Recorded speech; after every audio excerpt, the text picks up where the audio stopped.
tao. Beng! Sino ba ito? Beng! Oy, ma'am. Sino po yung hinahanap niyo? Asan yung nakatira dito? Si Papa Beng? Si Tito po. Nasa trabaho po ma'am eh. Ha? Nasa trabaho? Opo, Anong oras yung uwi niya? ay hindi po makakauwi at ano po sila dun eh. Naka-stay in po sila ma'am dun eh. Hindi po makakauwi ma'am si Tito. Ha? Sino po ba ma'am kayo? Naka-stay in? Opo. Ako yung may-ari ng apartment. Ay, kayo po ba ma'am yung may-ari ng apartment ma'am? Hindi po makakauwi si Tito at naka-stay in po sa trabaho niya. Stay in? Opo, yun po yung sabi sa akin. Ikaw, sino ka naman? Ay, ako nga po pala yung pamangkin niya ma'am. Pamangkin? Opo, pamangkin niya po ako. Hindi naman sinabi ni Ben na may pamangkin para siyang pogi.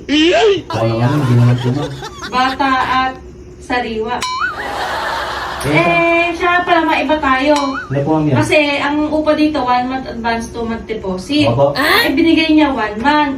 Opo. Usapan namin, ngayon niya ibibigay yung deposit. Ay, ganun po ba ma'am? Wala naman abiso sa akin si Tito kung binigay ma'am eh. Tapos yung iniwan kahit na ano. Wala nga po ma'am eh. Paano yun? Ala namang ganung usapan. Kaya nga lang pinagbigyan ko siya na tumira dito. 1 month lang yung naibigay niya dahil naaawa ako sa kanya at ala pa siyang trabaho. Kaya nga po ma'am kanina lang po umalis eh. Sabi daw po, stay in po siya sa trabaho niya eh. Hindi daw po siya makakawit. Nagdala nga po ng maraming gamit. Paano kaya yun? 2 months pa. Sasabihin ko na lang po ma'am sa kanya pagka bumalik. Ako hindi naman pwede yun. Nakakahiya naman dito sa mga nakaupa dito sa kabila. Makikita may tao dito. Ganun po ba ma'am? Paano po kaya gagawin ma'am? Wala naman po iniwan sa akin si Tito. Ganito na lang kaya, kung sa bahay ka na lang tumira. Ay, hindi po ma'am. Baka nakakaya naman ma'am sa inyo. Saka baka may kasama kayo sa bahay. Wala akong kasama sa bahay. Kaso mas nakakahiya naman kung may makakita pang nakatira dito. Tapos, gagana pa yung kuryente, tubig ng 1 buwan. Ganun po ba? Paano yung babayaran yung upa sa akin kung may babayaran pa kayong kuryente, tubig dito? Lalaki naman ng lalaki. Bagay po ma'am, ano?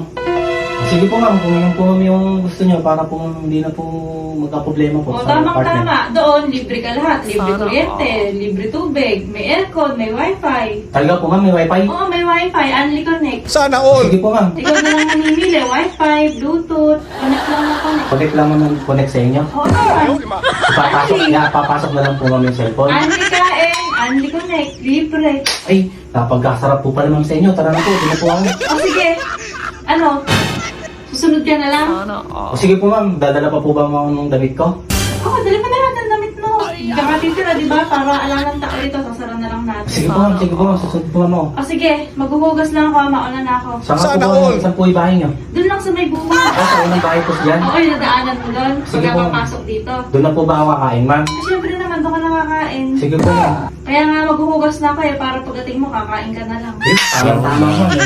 Huwag na lang ma'am ilak yung pinto. Oo naman, di ko ilalaki yan para dire-diretso ka na. Sige po ma'am. Basta pagpasok mo, dire-diretso ka lang ha. Opo. Sana all! Saan mo, huwag kang nahihiya. Unli Connect, Unli Wi-Fi. Halikain din po ma'am. Unli kain, syempre. Sige po ma'am, at makapagligo na lang din po bago umalis. Hintayin kita ha. Sumunod ka kaagad ha. Meron po ma'am kayong kinilaw na tilapia doon? Kahit wala. Magkakaroon. Basta Nice! pogi ang bisita. Ayun, favorite ko ma'am yung kinilaw na tilapia. Sige ma'am. Hindi kilaw na rin ako. Sige ma'am, at Hugasan ko mabuti yung tilapia. Hugasan ko mabuti para madulas na madulas. sige ma'am, mag-aayos na po ako ng Alam, gamit. sasalalak-salala muna. Sige ma'am, Sige, magkakalikis pa ako ng tilapia. sige po ma'am, maliligo Bilisan lang mo, ma'am. ha? Opo, paliligo muna ako at para preskong-presko ma'am. Sige po, hintayin kita. Sige po ma'am, sige po ma'am. Sige po ma'am. Hayop ka talaga! Bye-bye ma'am, ingat.